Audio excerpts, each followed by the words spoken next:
को जय मसीह की। आज हम पढ़ेंगे प्रेरितों के काम अध्याय 19। इफिसुस नगर में पौलुस। जब अपोलोस कुरिन्थुस में था तो पौलुस ऊपर के सारे प्रदेश से होकर इफिसुस में आया। वहाँ के चेलों को देखकर उसने कहा, क्या तुमने विश्वास करते समय पवित्र आत्मा पाया? उन्होंने उससे कहा, हमने तो पवित्र आत्मा की चर्चा भी नहीं सुनी। उसने उनसे कहा, तो फिर तुमने किसका बपतिस्मा लिया? उन्होंने कहा, यूहन्ना का बपतिस्मा।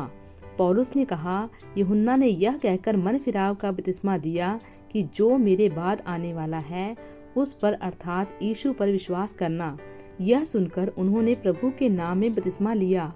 जब पौलुस ने उन पर हाथ रखे तो पवित्र आत्मा उन पर उतरा और वे भिन्न भिन्न भाषा बोलने और भविष्यवाणी करने लगे। ये सब लोग लगभग 12 पुरुष थे। वह आराधनालयों में जाकर 3 महीने तक निडर होकर बोलता रहा और परमेश्वर के राज्य के विषय में विवाद करता और समझाता रहा।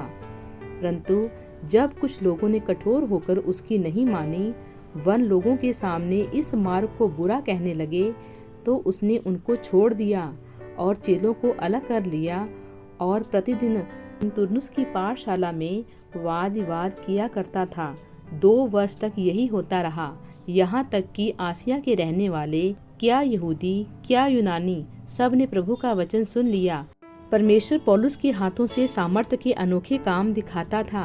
यहाँ तक कि रुमाल और अंगोछे उसकी देह से स्पर्श कराकर बीमारों पर डालते थे और उनकी बीमारियां जाती रहती थी और दुष्ट आत्माएं उनमें से निकल जाया करती थी। परंतु कुछ यहूदी जो झाड़ा फूकी करते फिरते थे, यह करने लगे कि जिनमें दुष्ट आत्मा हो उन पर प्रभु यीशु का नाम यह कहकर फूके, जिस यीशु का प्रचार पौलुस करता है, मैं तुम्हें उसी की शपथ देता हूँ।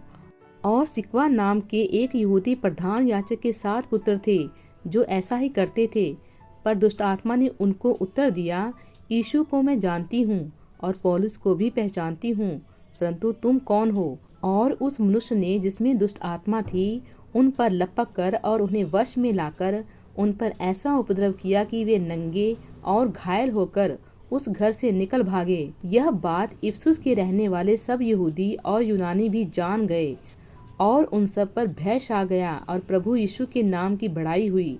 जिन्होंने विश्वास किया था उनमें से बहुतेरों ने आकर अपने अपने कामों को मान लिया और प्रकट किया। जादू करने वालों में से बहुतों ने अपनी अपनी पोथियां इकट्ठी करके सबके सामने जला दी, और जब उनका दाम जोड़ा गया तो 50,000 चांदी के सिक्कों के बराबर निकला। इस प्रकार प्रभु का वचन बलपूर्वक फैलता और प्रबल होता गया। जब ये बातें हो चुकी तो पौलुस ने आत्मा में ठाना कि मकुदुनिया और अखाया से होकर यरूशलेम को जाऊं, और कहा, वहां जाने के बाद मुझे रोम को भी देखना अवश्य है। इसीलिए अपनी सेवा करने वालों में से तीमुथियुस और इरास्तुस और मकुदुनिया भेजकर आप कुछ दिन आसिया में रह गया। इफिसुस में उपद्रव। उस समय उस पंथ के विषय में बड़ा हुल्लड़ हुआ, क्योंकि देमेत्रियुस नाम का एक सुनार अर्तिमियस के चांदी के मंदिर बनवाकर कारीगरों को बहुत काम दिलाया करता था। उसने उनको और ऐसी ही वस्तुओं के कारीगरों को इकट्ठा करके कहा, हे मनुष्यों, तुम जानते हो कि इस काम से हमें कितना धन मिलता है। तुम देखते और सुनते हो कि केवल इफिसुस ही में नहीं वरन प्राय सारे आसिया में यह कह कहकर इस पौलुस ने बहुत से लोगों को समझाया और भरमाया भी है कि जो हाथ की कारीगरी है वे ईश्वर नहीं। इससे अब केवल इसी बात का ही डर नहीं है कि हमारे इस धंधे की प्रतिष्ठा जाती रहेगी, वरन यह कि महान देवी अर्तिमियस का मंदिर तुच्छ समझा जाएगा और जिसे सारा आसिया और जगत पूजता है उसका महत्व भी जाता रहेगा।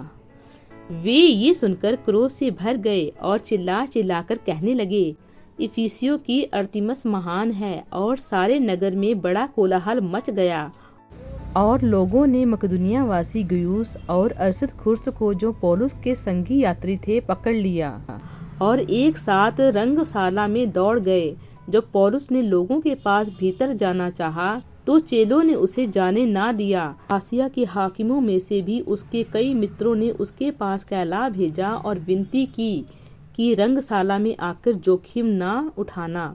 वहाँ कोई कुछ चिल्लाता था और कोई कुछ, क्योंकि सभा में बड़ी गड़बड़ी हो रही थी और बहुत से लोग तो यह जानते भी नहीं थे कि हम किसके लिए इकट्ठे हुए हैं। तब उन्होंने सिकंदर को, जिसे यहूदियों ने खड़ा किया था, भीड़ में से आगे बढ़ाया। सिकंदर हाथ से संकेत करके लोगों के सामने उत्तर देना चाहता था, परंतु जब उन्होंने जान लिया कि वह यहूदी है तो सब के सब एक शब्द से कोई 2 घंटे तक चिल्लाते रहे, इफिसियों की अर्तिमस महान है।